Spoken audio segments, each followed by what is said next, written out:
What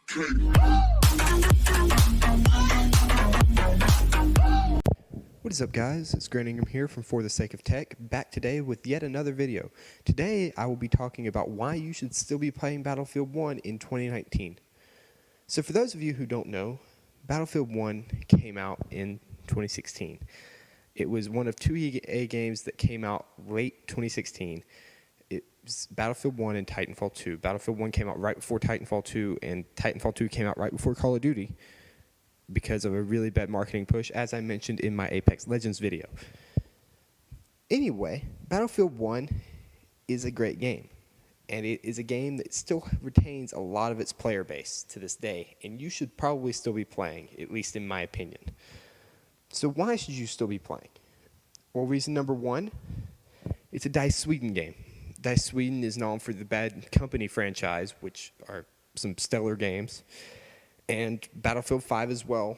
And it's less stellar, but it's still decent. I'm not going to knock a Battlefield game, but it's less stellar. I believe they also did Battlefield 4, which is high regarded, as well as Battlefield 3. And most of the Battlefield games have been DICE Sweden, with the exception of Hardline and a couple of other ones. Hardline was terrible, but that's not DICE Sweden's fault. The second reason you should play is the in-game monetization system is very non-intrusive, which, for those of you who don't know what I'm talking about, means that the loot boxes don't actually cost you money. You can earn those in-game easily, and it's not really all in your face, because nothing comes out of them that actually affects gameplay. It just looks pretty darn cool if you have a cool skin, but if you don't, you're not going to lose because you don't have a cool skin. And the third reason you should play is the gunplay. The gunplay is exceptional. Battlefield 1 works on a bullet drop system, which means that the bullets are affected by gravity. This is something that not very many games do. It makes sniping a lot more fun, as you can't just put the dot on somebody and pull the trigger and expect it to kill them. You have to actually lead your shot or aim upwards instead of it being on a hit scan system where it will automatically kill people. It's great. There is nothing more fun than sniping in Battlefield 1. It is my favorite thing to do in video games to this day, and I don't see that changing in the foreseeable future.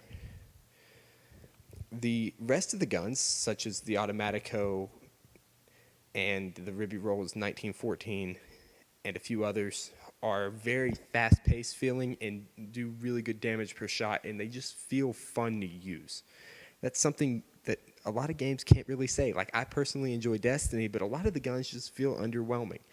This one feels exceptional, and there's something about a Battlefield game that makes it more fun than if it were Call of Duty, just because the guns, like their sound design and all that, is just really, really good. Again, it's personally my favorite game of all time, just because of the gunplay. And there's nothing quite like booting up a Battlefield game on a Friday night and with some friends and being like, hey, y'all want to go rush the A sector, and getting your butts kicked because you're terrible, but you can still laugh at it because you still get kills and it still feels fun. It's fast-paced enough to where it's fun, which, more on that later, but that's a big part of why we play games. And the fourth reason you should play is the player base is active. So, as I mentioned earlier, it still has quite a few people. Normally, I'll log on and there will be at least 80 servers of 60 to 65 people. I say 60 to 65, I mean 60 to 64, because the max is 64.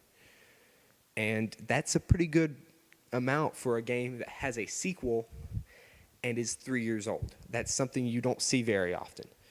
And I think that speaks high volumes to its just general goodness and the amount of fun you have while playing. It's one of those games where if there aren't very many people on it, it's not fun at all.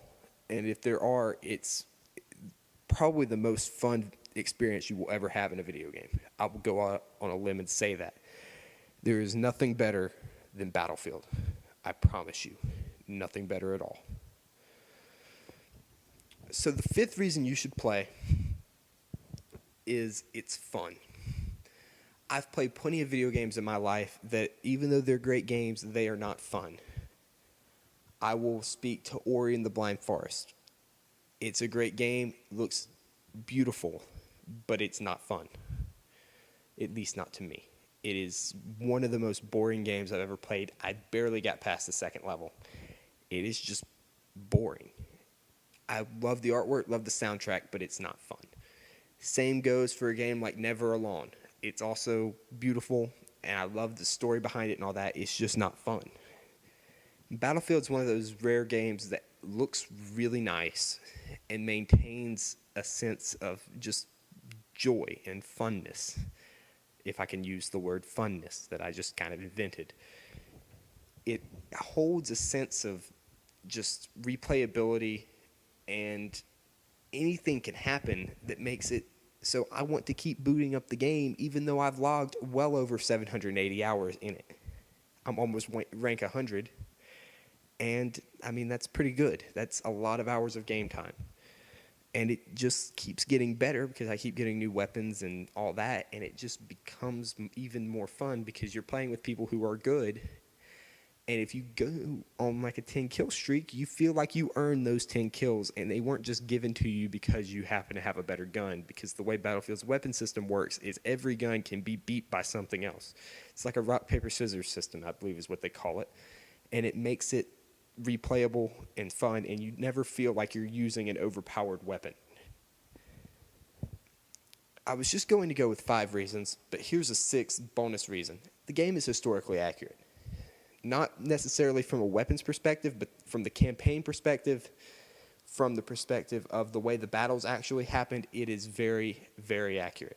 My history professor actually pulls it up occasionally when we're talking about World War I for accuracy. It talks about Lawrence of Arabia and a few other really interesting characters that you wouldn't think about in World War I. For instance, there's an Anzac soldier who you play as during the Runner campaign, which, strong language warning, I don't think that guy has a word in his vocabulary that isn't an F-bomb, but still, he is somebody who actually existed, and if you die, they show you what he did in his life through quotes and various other things. And the way you play through it, it's just emotionally impactful, because I'm not going to spoil it, but he has a friendship with another soldier. He's kind of mentoring that kid and eventually tries to save him. And it's just very, well, I'm going to be honest, I cried. Now, I was 13 at the time, but I cried. And it's very impactful, and there's not anything in gaming quite like it. There's nothing that can make you feel for these people who were real but are kind of fictionalized as well as Battlefield can.